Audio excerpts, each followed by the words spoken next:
Thank you, guys.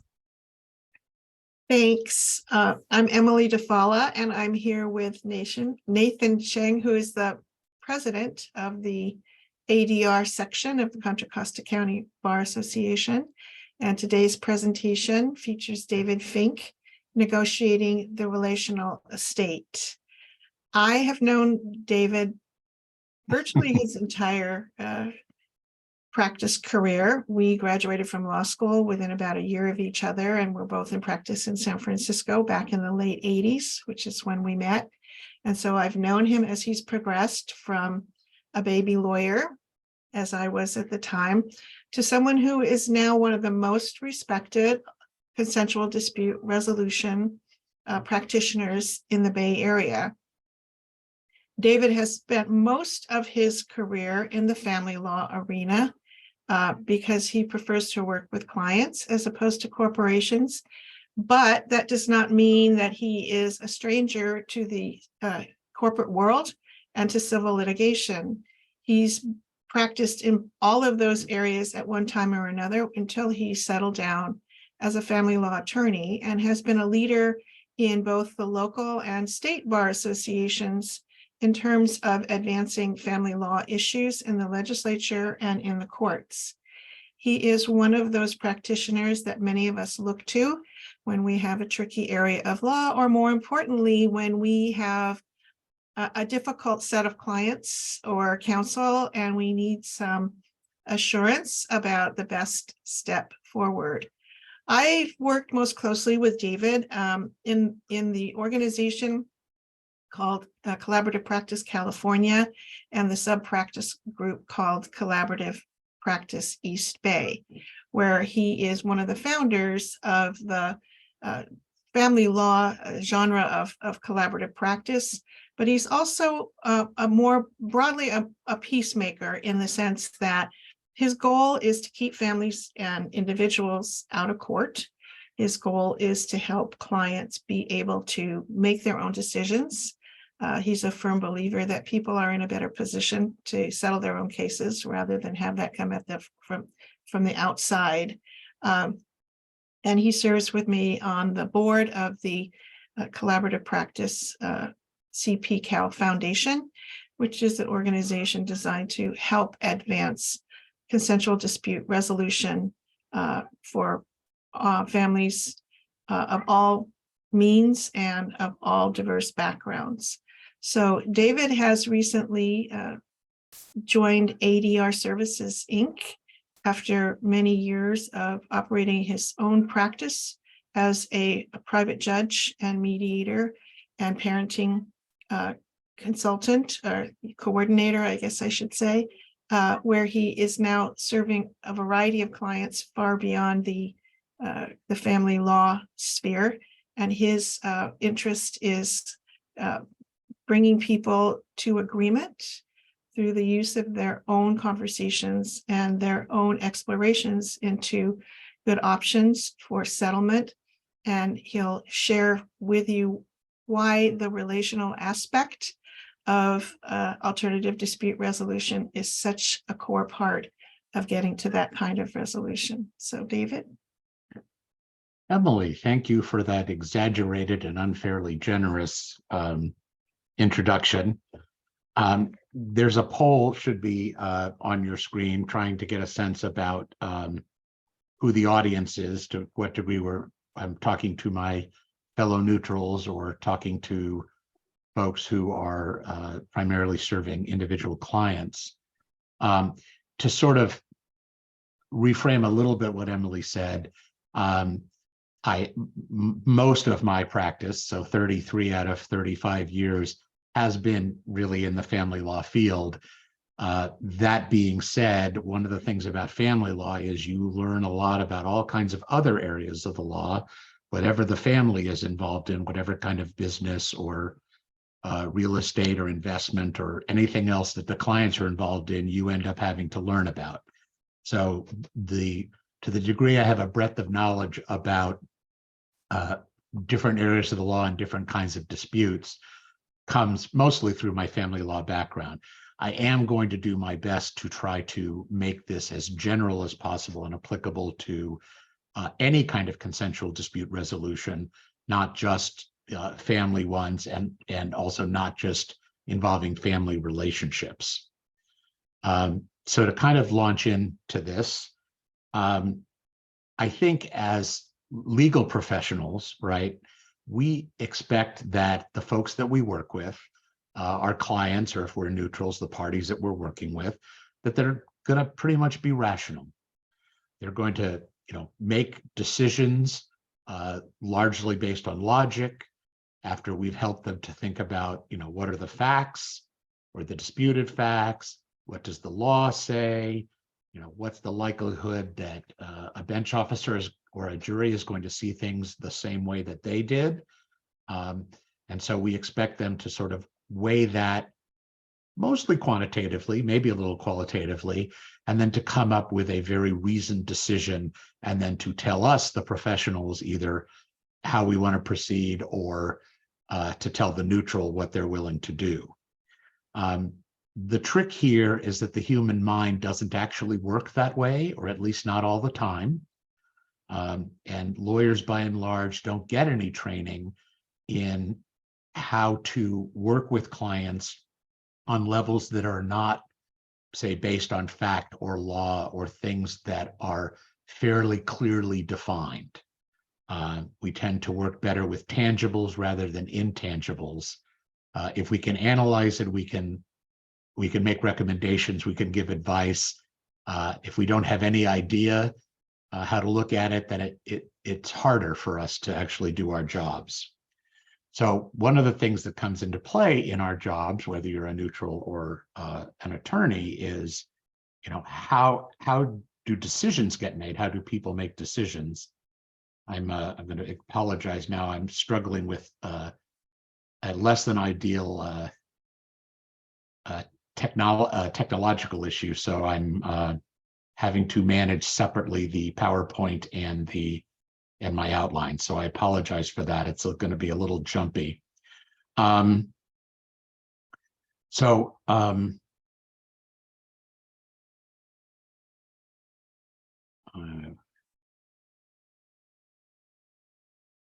Okay.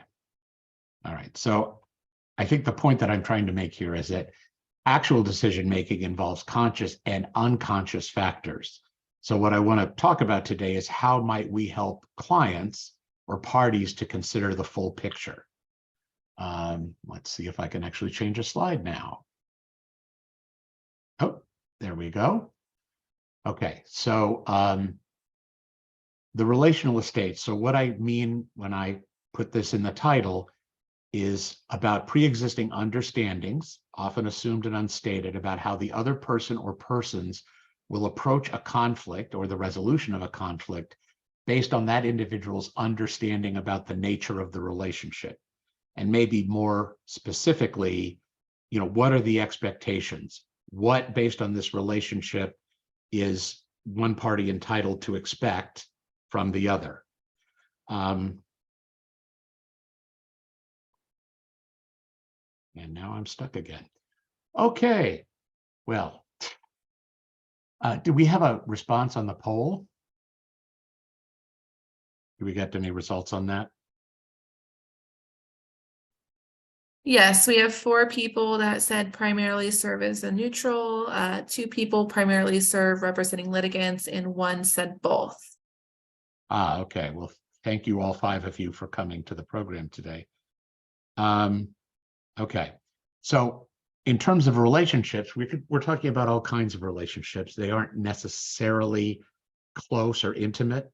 So yes, we could be talking about spouses in my line of work, but we might also be talking about siblings or parents or business partners or professional relationships or neighbors.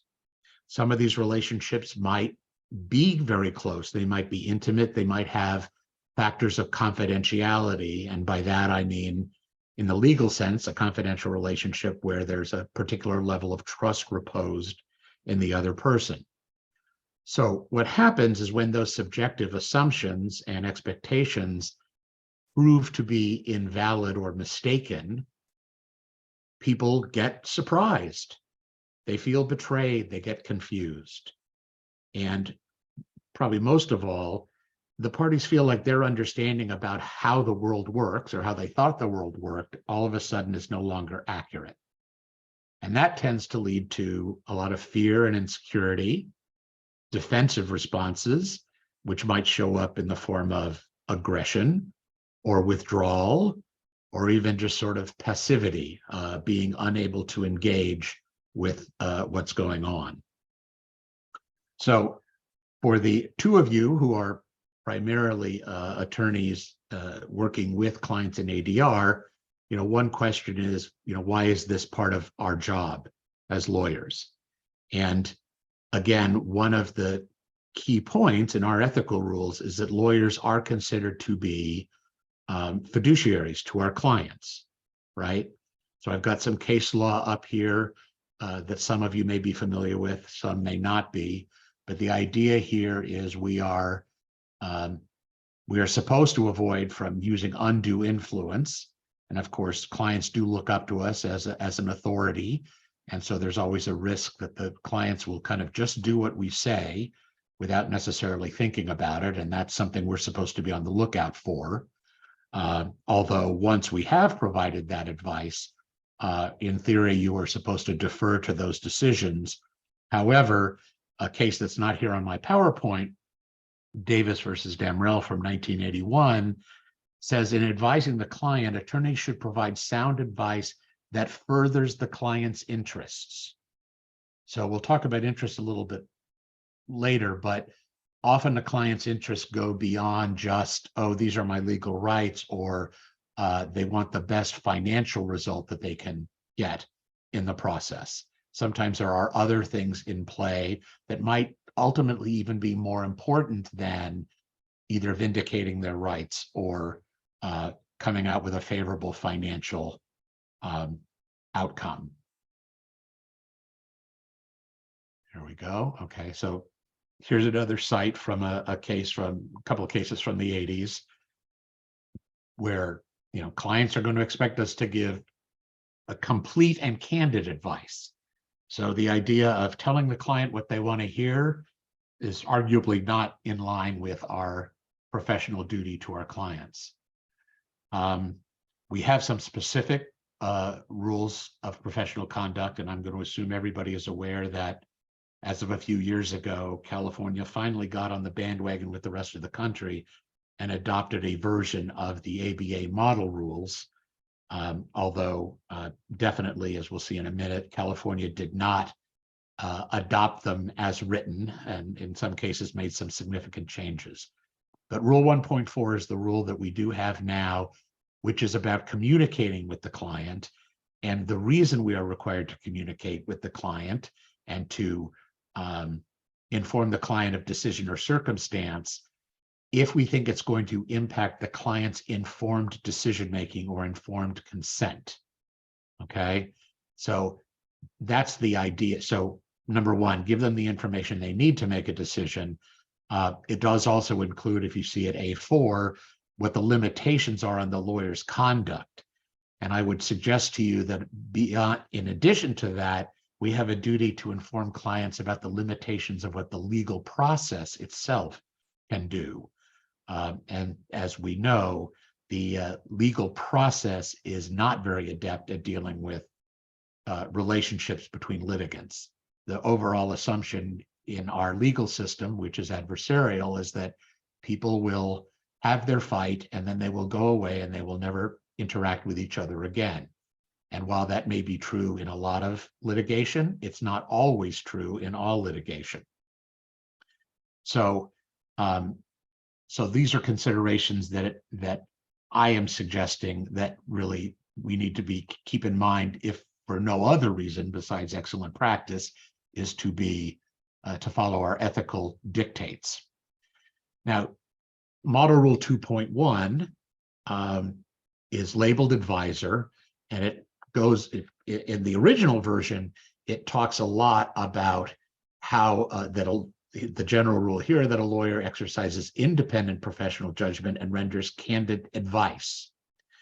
However, the California version omits a ton of commentary that is included with the model rule that I want to share with you briefly. The link that's here on the PowerPoint is to a document that if you go to this link, it's going to show you literally the red line version of the model rule. And what you'll see is it's mostly red line when you look at what the California version removed from the standard. So a couple of things that are in the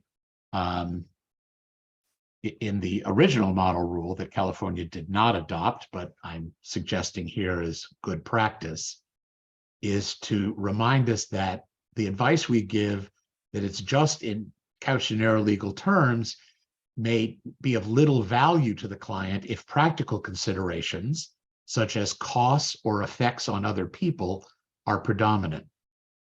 Purely technical legal advice, therefore, can sometimes be inadequate. It's proper for a lawyer to refer to relevant moral and ethical considerations in giving advice. Although a lawyer is not a moral advisor as such, moral and ethical considerations impinge upon most legal questions and may decisively influence how the law will be applied. Taking that a step further, often moral and relational considerations impinge on our client's decision about whether to settle or what position to take. They're not necessarily just looking for, which way brings me the most money, or, what are my rights and how do I insist that those be honored? A couple other comments from the original. Here, they're sort of pointing out that a client may only ask you for your technical legal advice. They may present to you that they're not really interested in anything other than just the facts and the law and a prediction about what might happen in court. And according to the model rule here, of course, if you perceive that the client is experienced in legal matters, well, that's okay.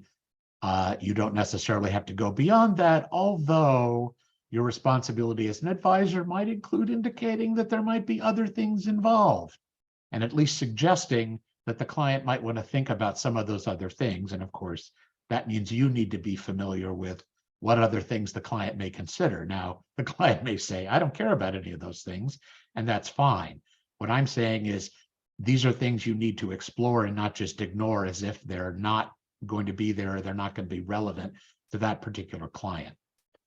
Now, in comment 5 here, it talks about the fact that if you know that the client is proposing a course of action that is likely to result in substantial adverse legal consequences, then your duty under the rule about communication is that you offer advice of the client's to the client's course of action if it's related to the representation. Similarly, if it's likely to involve litigation, you're supposed to talk about reasonable alternatives to litigation.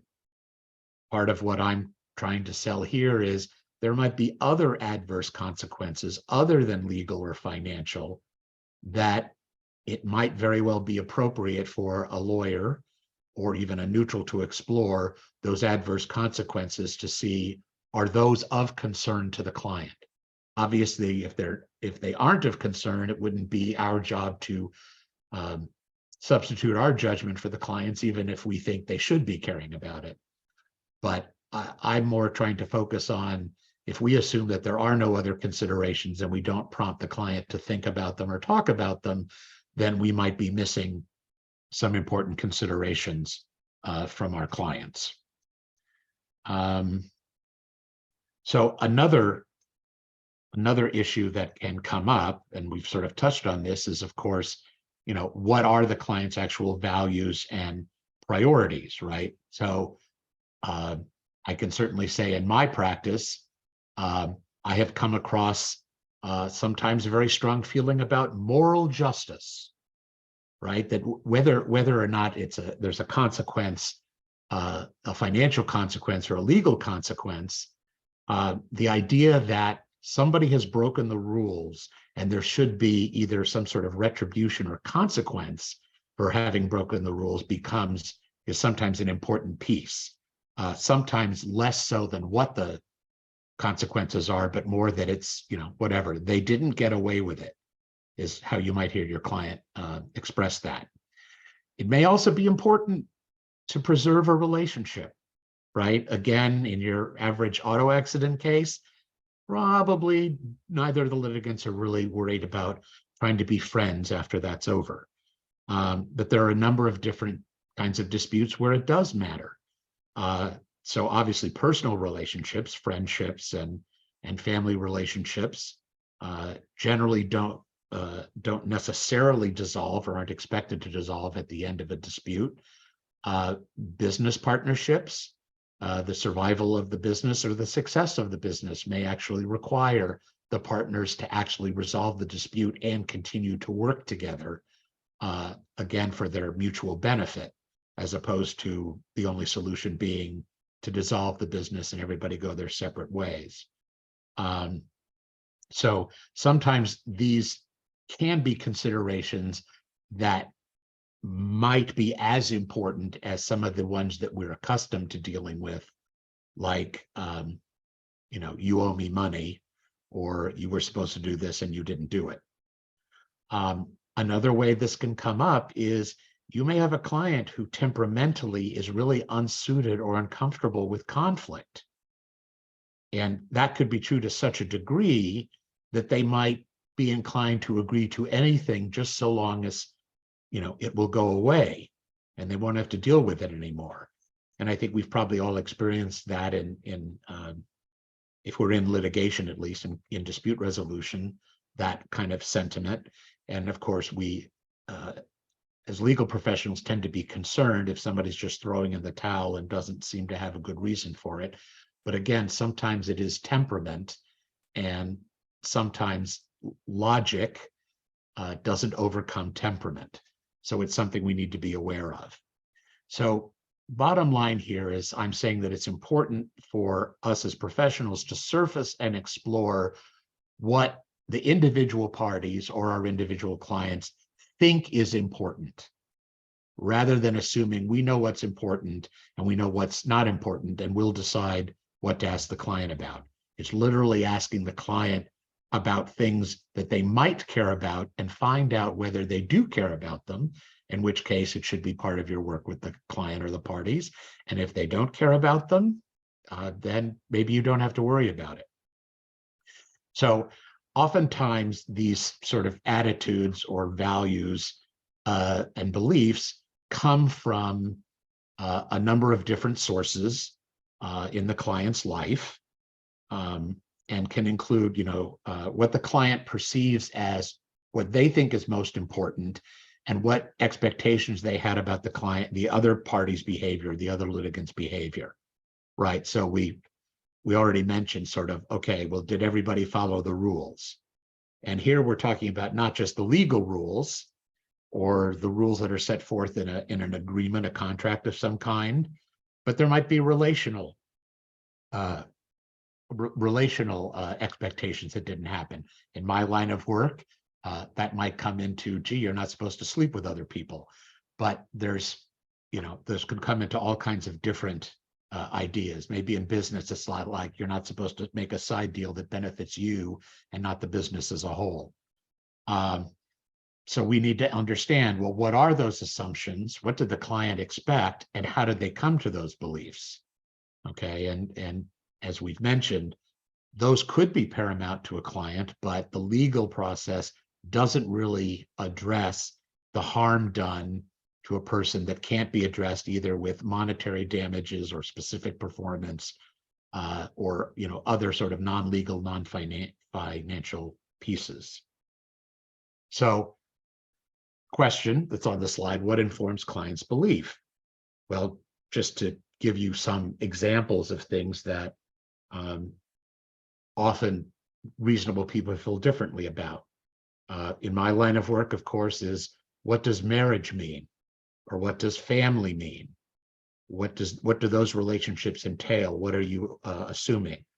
If you're working with parties in a business dispute, what does that business relationship mean? What do they think they can count on? What do you expect from your business partner? Another area of inquiry that's important is either the social importance or other significance of money to the client. Again, there are some parties for whom money is a very big and meaningful thing, and other clients for whom it is somewhat less important, and the principle becomes more important than the financial value or the property right. But again, we can't assume based on our own views or our own observation about what might be important to this client. Certainly, people have definite and often unexplored views about how money should be handled in a relationship based on those beliefs and attitudes and judgments about the relationship or about money in general. Now, these beliefs can arise in a number of different ways. They can, of course, come from cultural norms and values from the community where the client lives, or how they've grown up, their family of origin. What did their parents teach them about the value of money or the importance of money or the importance of keeping your word? In my business, there are divorce stories, right? What do you believe about divorce? I had a very difficult mediation most of today, and one of the key things was one party's belief about what does divorce mean and how strongly you must avoid it, and felt very disappointed that the other side didn't put as much value on that as they did. Socialization is another source. One's age or generational cohort is going to have an impact on, again, relative importance of things. Career plans and life plans. Again, in my line of work, what's the relationship with kids? What priority do kids have versus the parents? But again, in a business setting, it might be what's the priority of employees and keeping employees happy versus maximizing profit, or some other competing interest. And again, reasonable people will have maybe different priorities about that. Okay, so particularly in the financial area, where there is a disconnect on the feelings and assumptions, that can actually lead to some pretty serious relational dysfunction. In other words, it could actually be the source of the dispute, even if the dispute is relational, that it has its root in having to do with money. So some of the common places where there is a disconnect between parties and money is level of risk, right? There's the risk taker and the risk avoider.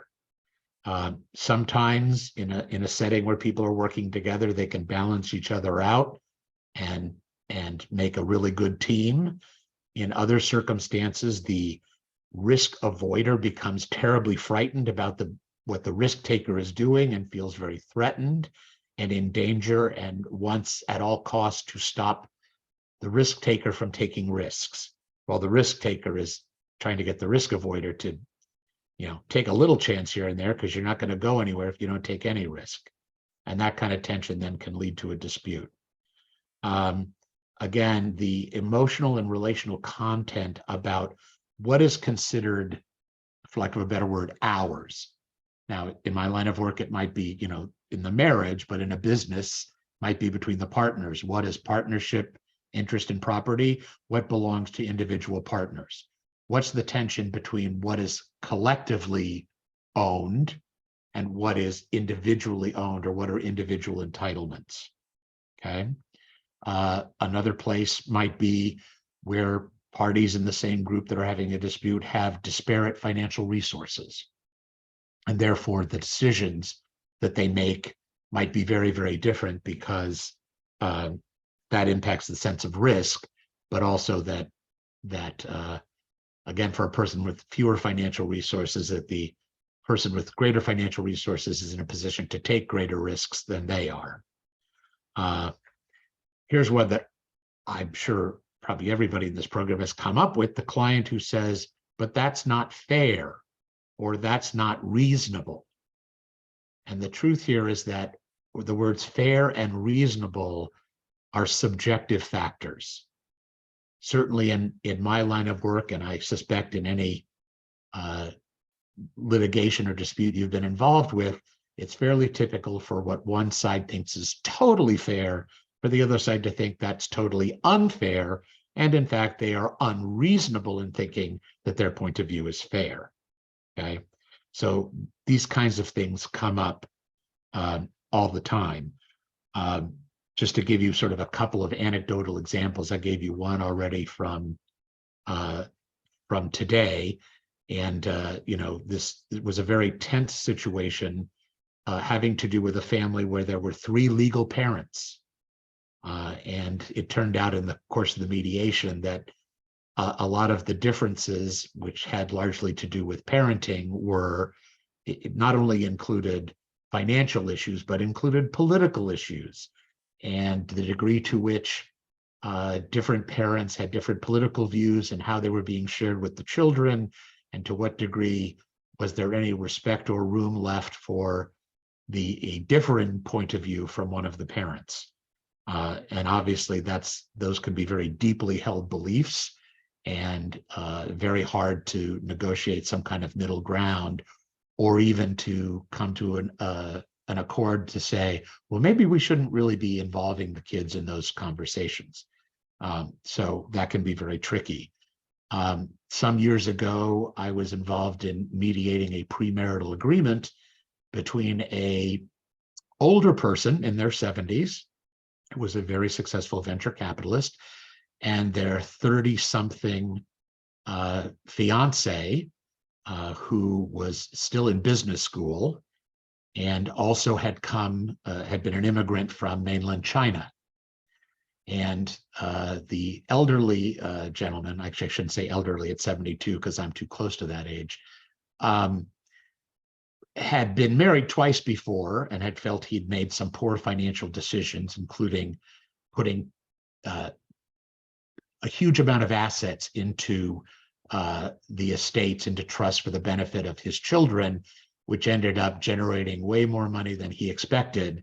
And he was now regretting that he had put so much wealth into a trust for his children from one marriage. And so he was coming into this marriage determined not to make that same mistake again.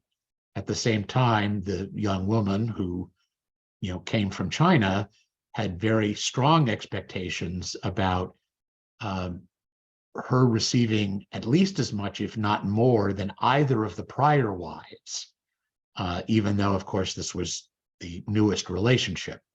And that, of course, was didn't make sense to the American person there.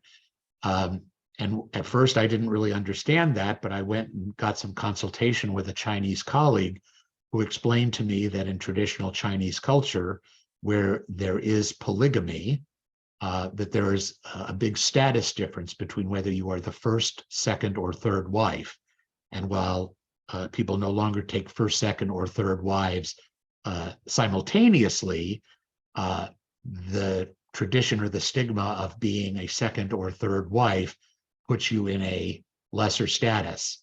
And it turned out that what the young woman was looking for was to try to avoid the negative response of her family to her being a third wife by being able to say, yes, but I got more money than the other 2 wives. And again, these were things that were not stated expressly, but were there under the surface, while one party said, I need more, and the other person said, why do you want so much more? It doesn't make sense.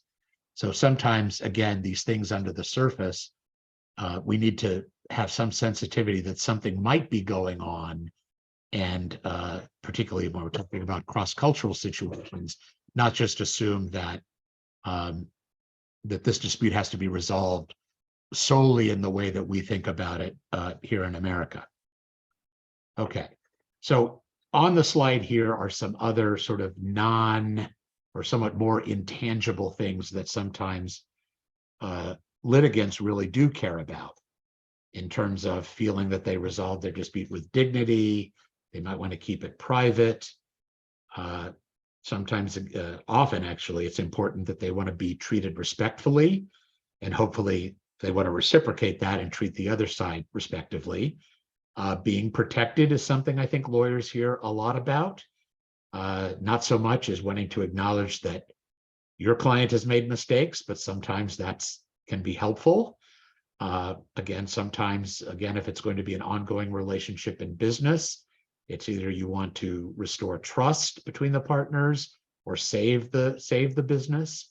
And wanting to know, and again, for some people, this is really important. They'll say, I just want to be sure I did everything I could before I give up. And again, sometimes this can be, important. Now, sometimes that means just going through the motions, but for others, they really feel like they need to stretch themselves as far as possible. Some other examples is acknowledgement that somebody was hurt, or that you were hurt, or wanting an apology for what was done. I've heard, I want to do the honorable thing, I want to do the right thing, and they might ask counsel about what that would look like. Wanting to settle this matter in a way that's consistent with religious or spiritual values, that comes up sometimes. Wanting closure is a common one. The wanting to be generous, that's an interesting one. Sometimes it shows up, sometimes, of course, it's a value, which is your client feels they are generous, and it's important that the other side see they are generous.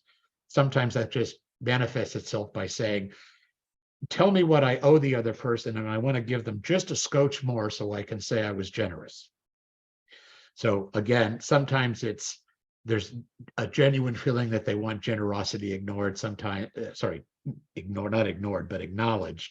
And other times it's more symbolic, in part because they want to feel that when they're telling their family and friends about how they resolved the dispute, they were generous.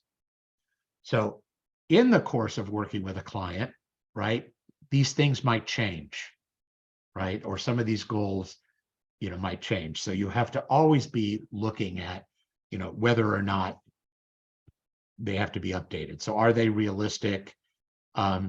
Is that particular concern so important that you would give up something important to achieve it? And that's a lot where the rubber hits the road, where a client is really sticking on a particular point, and you're aware as either the advocate or the neutral that they can't actually get 100% of what they want. So to ask the question, if you can't have both of them, then is there one that's more important to you, and why? Again, sometimes there are objectives or goals that can't actually be achieved in a mediation process or even in a litigation process. One of my favorites is, would the client regard that goal as legitimate if the other party had the same goal? Kind of the golden rule thing. And that's a good question to have in your back pocket when it feels to you like the client or the party is really stuck on one thing in a way that is more rigid than you would expect it to be. And of course, some of the other things here in the right-hand column, right? So is this something that's important, or just for you a part of bargaining or positional bargaining? To what degree is this about spite or retribution? Is this consistent with the client's values? Is it really as important as other goals? And I think we know what most clients would say to this last one, but it's a good question. Would the other parties have to make an unreasonable sacrifice in order for me to get what I want? And again, in our legal culture, often that's not a consideration, but in some cases it might be in consideration. It might be a reason for your client or one of the parties to rethink what they want, because it's not realistic to expect a sacrifice.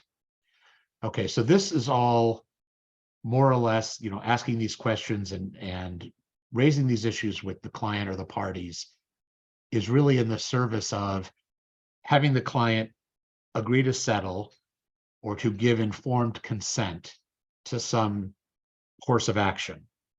Now, I happen to be aware through my experience, and in Emily and my work, we work a lot with mental health professionals. And when they talk about informed consent, it's a whole different concept than what we are taught as lawyers is informed consent, right?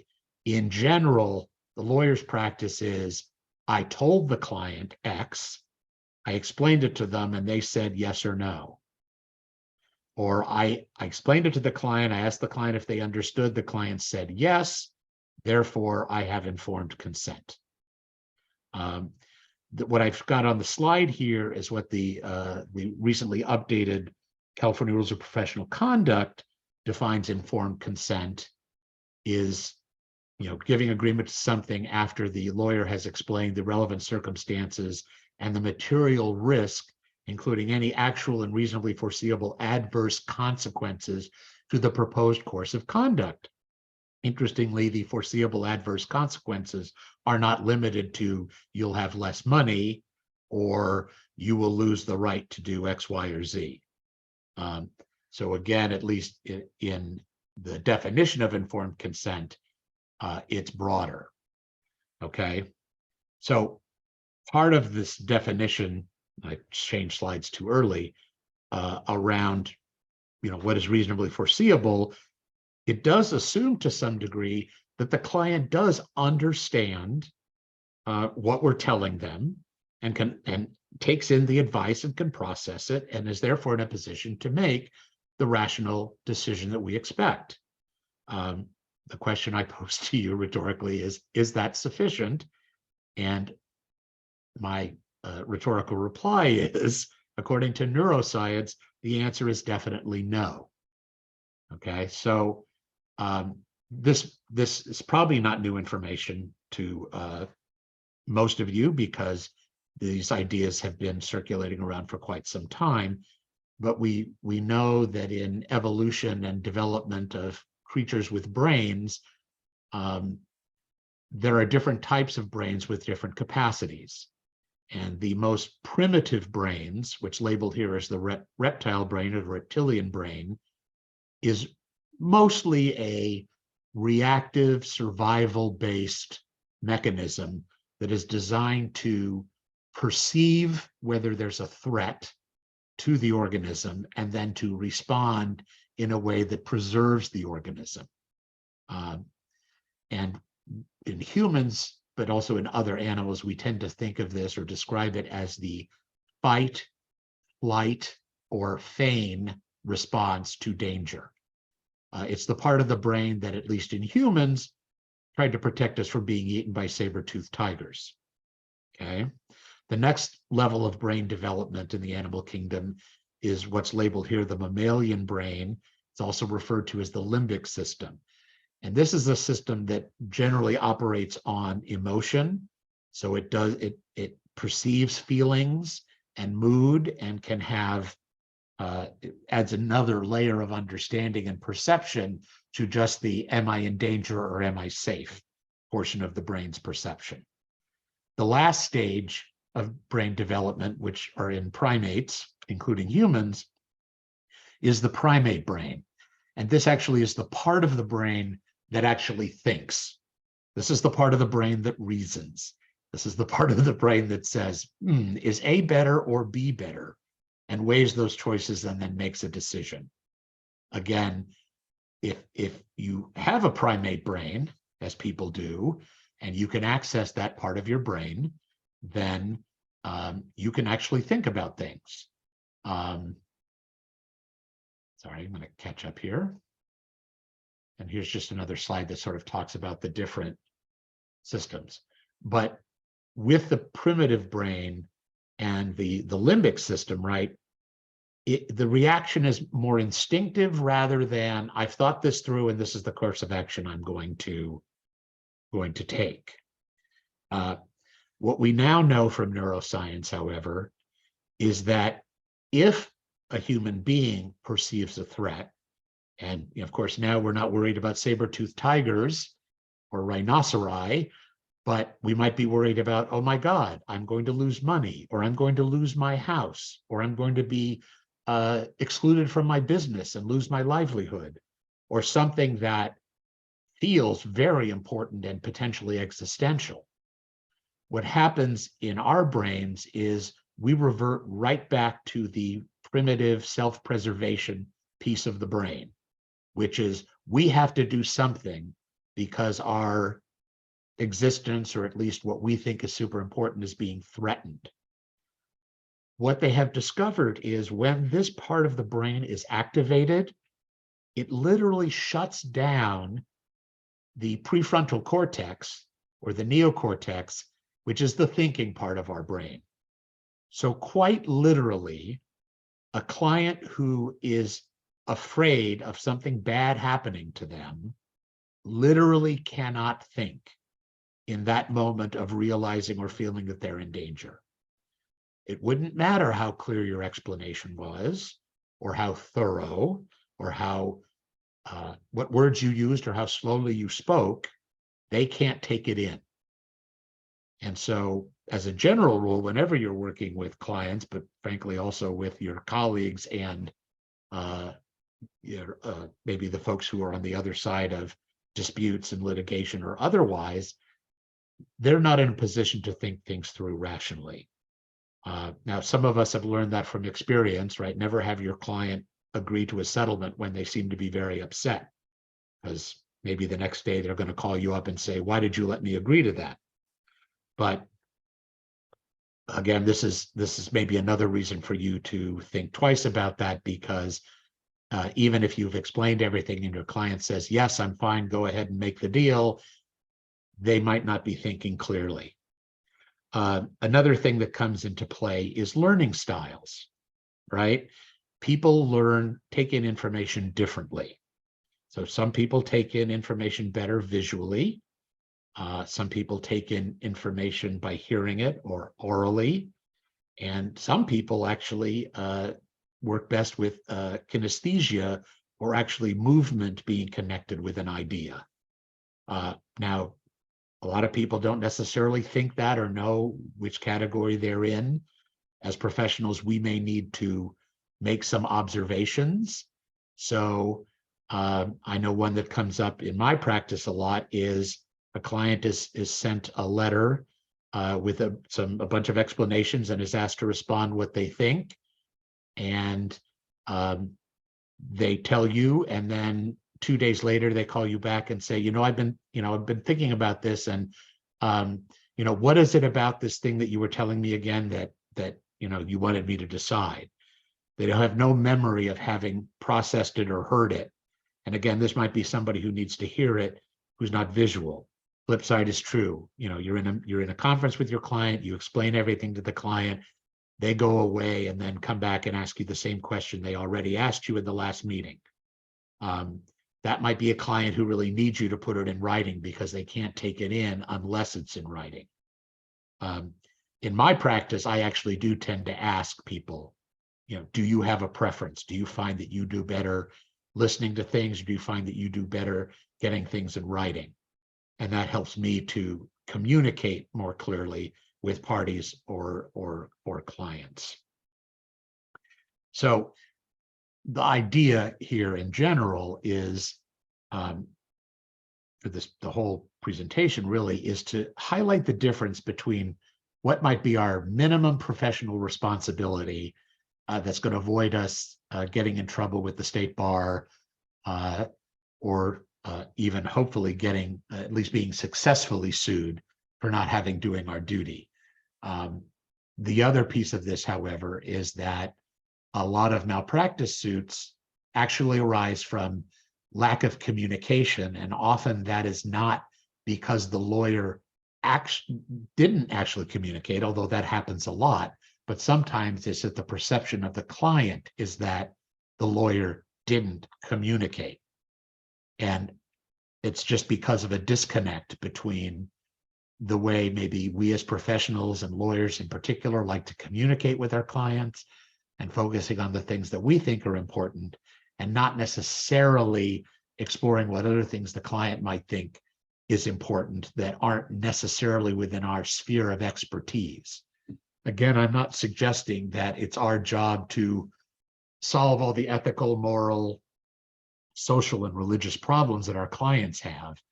I'm merely saying that an awareness of that and the relationship that the client has with all the people in their life has an impact on their decision making. And when we are asking our clients, or we're asking parties to make what are arguably very important decisions, then I think part of our job is to not ignore that, but to explore it. And then, if we uncover that there are some significant issues, it may mean we need to involve some other professionals in getting our clients the help they need to maybe deal with the difficulty of the litigation or the dispute, to help process it and actually to turn their internal mental temperature and emotional temperature down so they can think and give us, the instructions and the decisions that we need them to make, because they're theirs to make and we're supposed to abide by them. So I have this list here, which is sort of per neutrals, really the role of the neutral, but I want to generally suggest some other things that we could do differently to serve our clients more holistically. Okay, so I've mentioned these in passing, but I'm going to sort of reemphasize them. One is part of initiating and building an attorney-client relationship or a neutral party rapport is to focus on eliciting information from the party or the client rather than immediately drawing a conclusion about the information that the client decides to give us voluntarily, or that we leap immediately into, I have the perfect solution to your problem, here's what we're going to do next. That can include making a broader assessment of what the client's goals and objectives are. And those might not just be financial and legal, they could be moral or social or relational. So you might be required to inquire about the client's core beliefs and values about the dispute. What is upsetting about the dispute to the client? What expectations were not realized? How is the relationship important to preserve? Or are they absolutely finished and all they want to do is be done with this person or the other people that they're dealing with? Because those are important questions. Now, you might not ask them so directly.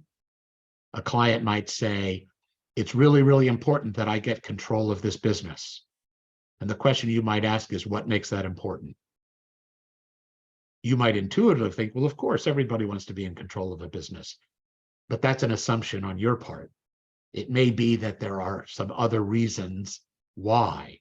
And so asking open-ended questions might get you additional information that you wouldn't get if you just went, oh yeah, I get that. I understand why somebody would want control. Talking about, it's not uncommon for us to ask about the client's objectives in seeking legal advice or seeking legal action, but to ask which interests have priority. Is it the financial legal ones? Are there others?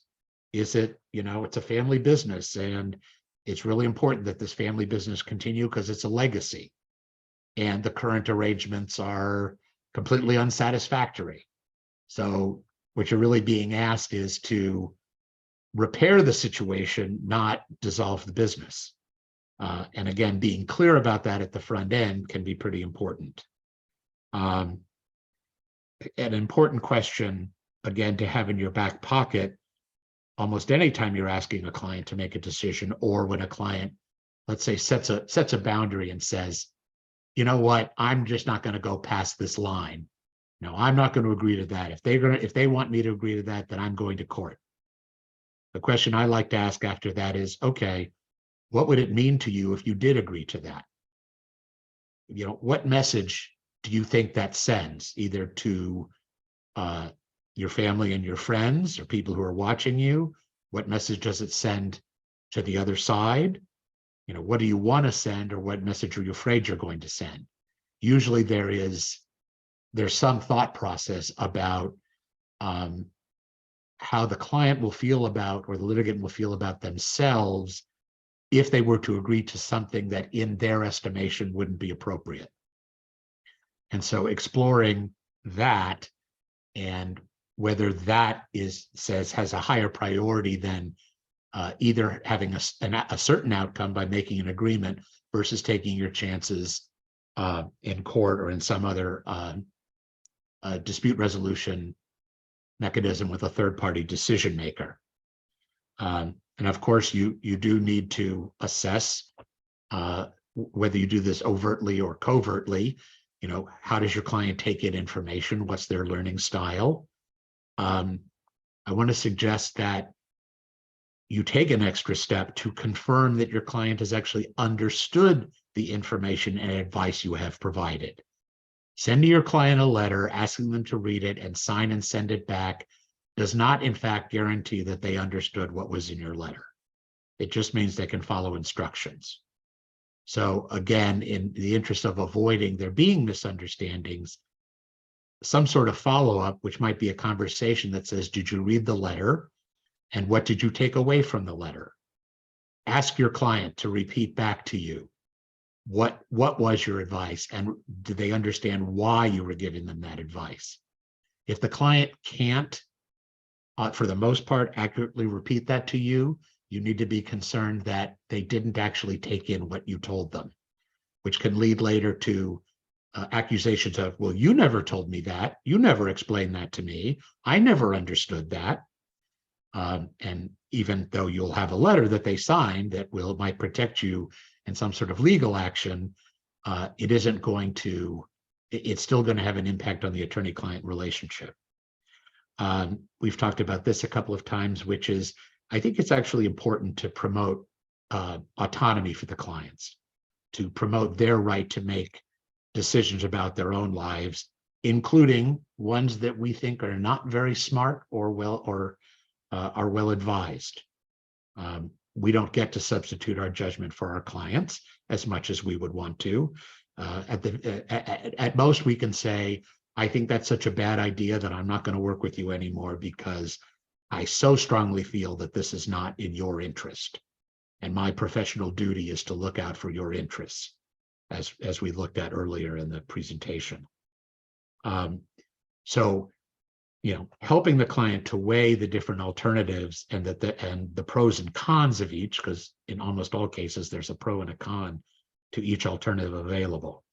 Then, to help the client to define those, not to necessarily tell the client which one is the best one, but to set out, clear choices for the client and let them decide which one would most satisfy more of their goals and interests than the other.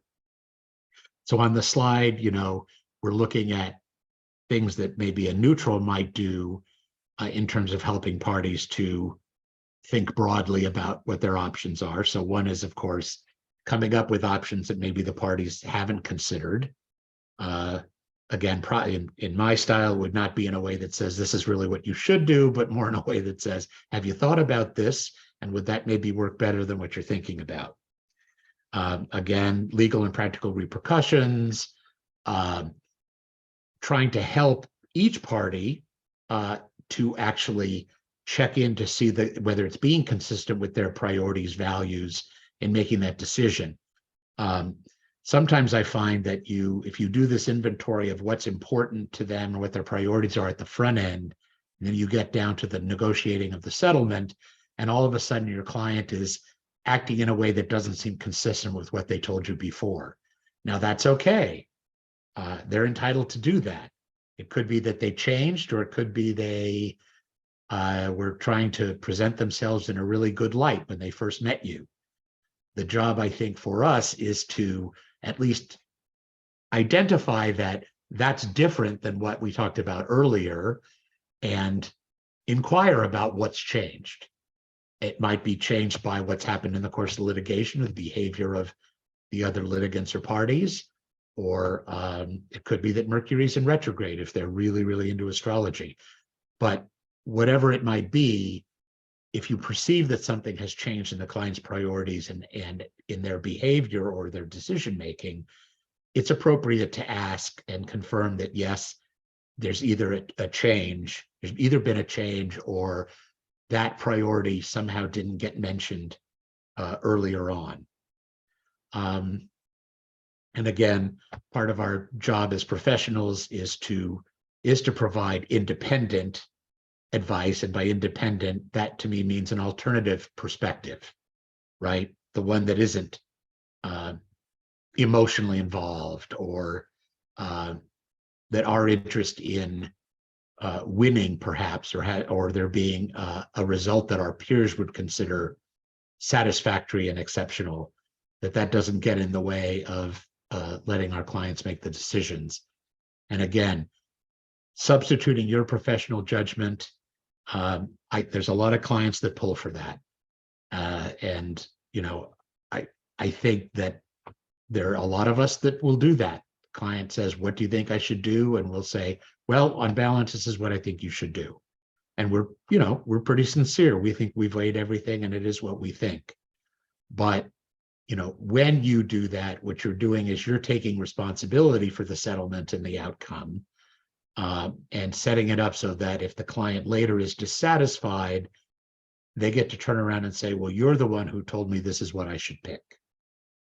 And personally, I'm not terribly comfortable with that, although, again, I work in a field where there's a lot of emotion and a lot of revisionist history after the heat has died down. So family lawyers in particular are conscious about this, about not being blamed for advising a client to settle on any particular term. But I suspect that that also can be true in any kind of dispute that has any sort of strong emotional charge, even if it really is all about law and business and it's all about outrage and retribution and consequences for bad behavior. Again, sometimes that can cloud judgment. So that's my pitch. Do with it what you will. If anybody has any questions, I'm happy to take questions. I'm going to shut down the PowerPoint piece here. Let's see. Just looking at the chat.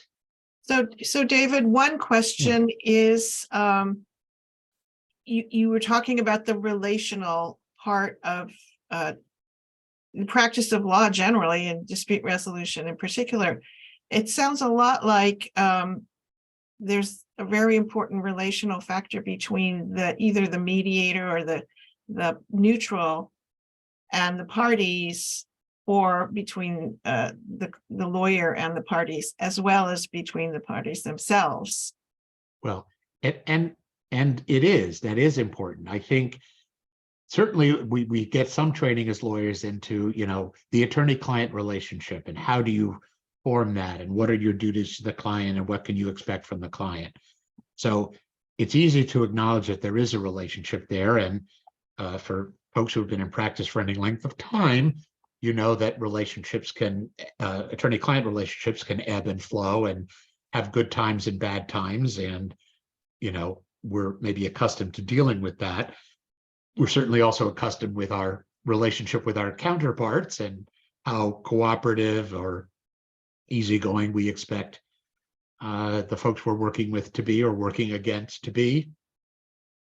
So yeah, I think that stuff we become aware of. I think we're not necessarily thinking so much about the relationships that the client has, not just with the other litigants or the other parties, but in their community, in their family, in how what they're doing is going to impact other people that they care about.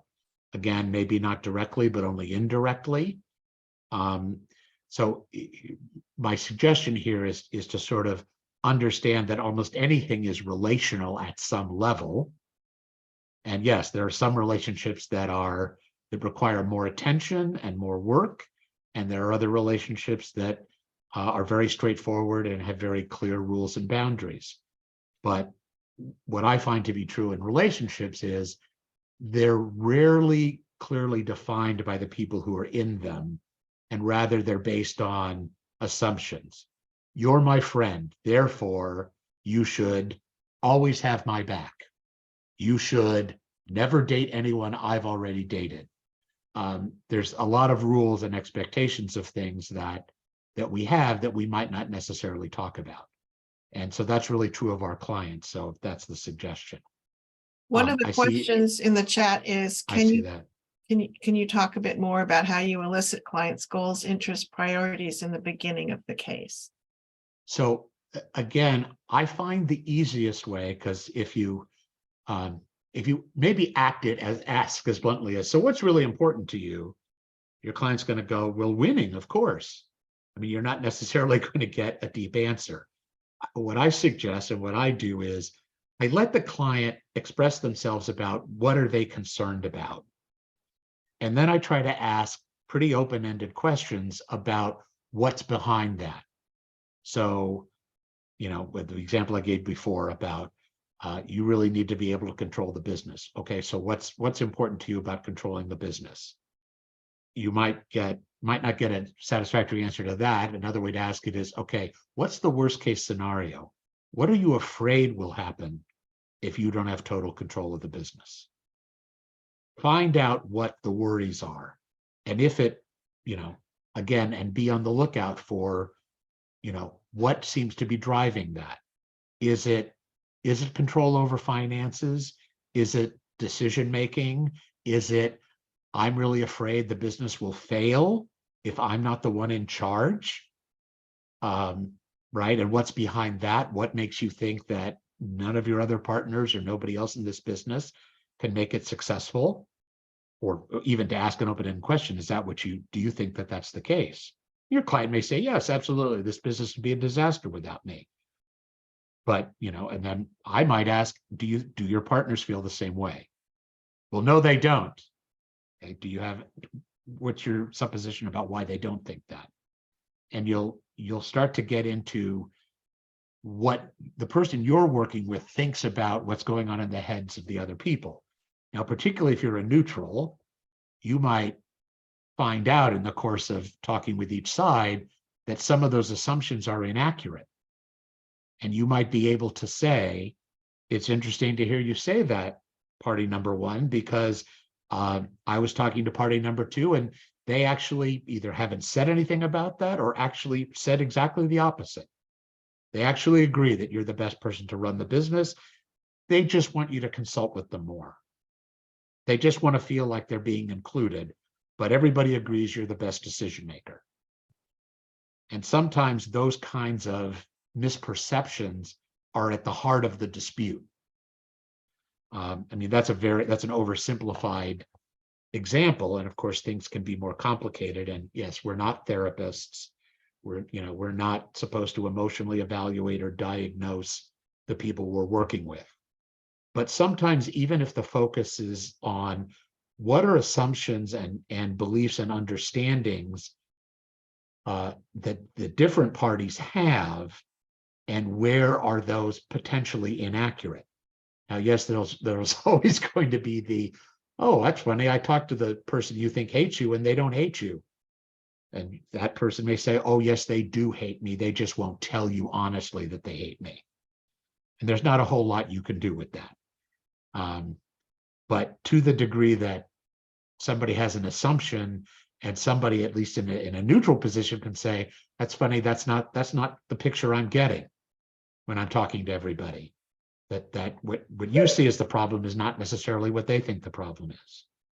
And so even understanding that people are perceiving different things sometimes can really help people to then focus on, well, what is the problem we're trying to solve, and what are the solutions that will actually address that problem, as opposed to, I want what I want, and your job as my lawyer is to make sure you get it for me, somewhat blindly. And I don't care who it hurts, and I don't care what happens, and this is the one that always gets me, and I don't care what it costs. That can change. That could definitely change, right? Go, go, go, go, go. Wait a minute, why did you bill me so much? Well, because you told me to go, go, go, go, go. And so I spent hours and hours and hours, and you agreed that my time would be billed to you at this much per hour. Well, I didn't know it was going to add up to this much. That happens a lot in family law. Yeah. And so we end up often saying, so if we do this the way you want, it's going to cost you this much money. Do you think it's worth it? And they often say no. Yes. Well, it's like, I want it, but I shouldn't have to pay for it. And can I make the other side pay for it? Yeah. Which in family law, sometimes you can, but often you can't. Anyway, any other questions that people have? I think we're getting All five close of to you. the end of our time. We are, got 2 minutes. But we could end early. I think we're good if there's no other questions. Thank you so much, David and Emily and Nathan. And thank you everyone for joining us today. Be on the lookout for your materials and your certificate in your email. And I think that'll do it. Thank you Great. guys. Thanks everybody for coming. Bye-bye. Okay, bye-bye.